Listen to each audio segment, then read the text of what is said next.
paggalang niyo po, napansin ko lang, parati po bang nakalugay ang buhok niyo habang naka-duty? Hindi po kasi magandang tignan. Unhygienic. Pasensya na po kayo. Annalyn, huwag kang mag-apologize. Ma'am, wala pong rule na dapat nakatali yung buhok namin mga doktor. Kung nasa OR po kami, then required po na nakatali yung mga buhok namin for sanitary purposes. Sorry. Natanong ko lang naman. Sinagot ko lang din ho kayo. Zoe.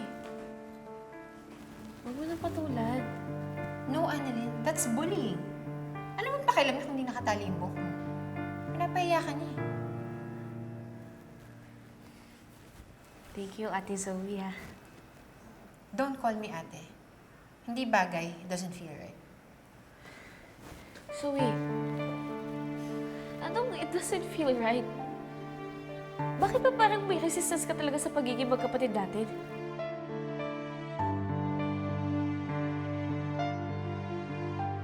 Bitawan mo nga ako. Hindi tayo magkapatid. Alam mo, Zoe, hindi na kita magets. I mean, dinidefend mo ako sa ibang tao, pati sa nanay mo.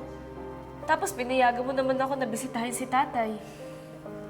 Pero, ayaw mo talaga na magturingan tayo na magkapatid. Okay ka, tapos biglang hindi ka okay. Hindi na talaga kita maintindihan. Ba't ba hindi na natin sundin si tatay na magturingan tayo na magkapatid? Eh, yun naman talaga tayo eh. Gosh. I'm just being nice to you, okay? Hanggang doon na lang yun. Hindi tayo pamilya, and I still can't see you as my sister. Eh, anong tingin mo sa akin?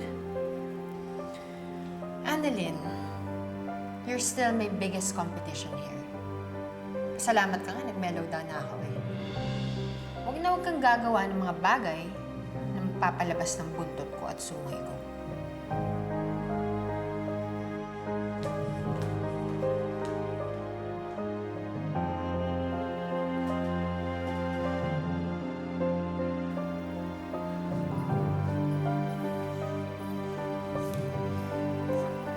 Pabayaan mo na lang muna si Zoe. Alam mo naman na hanggang ngayon, may pinagdadaanan pa rin siya.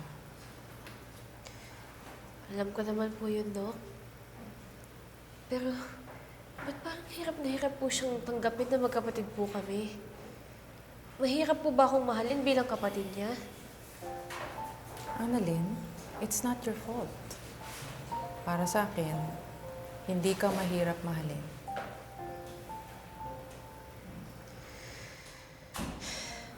Siguro nga po, dahil may pinagdadaanan lang din po talaga si Zoe, kaya ganun po siya. Pero Dok, may nabanggit din po kasi siya na parang competition po yung tingin niya po sa akin.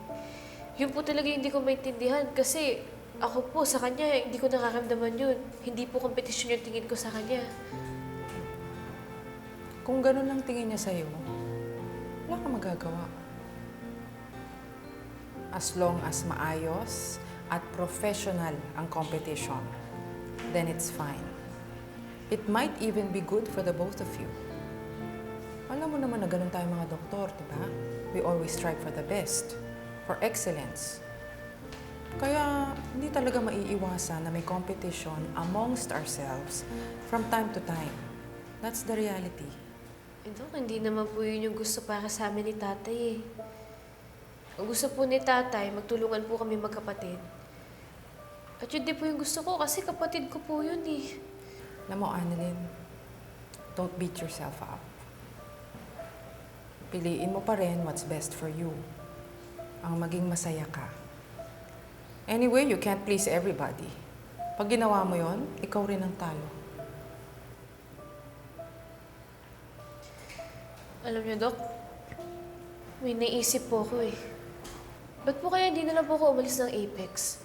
Para hindi po nararamdaman ni Zoe yung mga competition na yan. Para maging okay po talaga kami. Bakit hindi?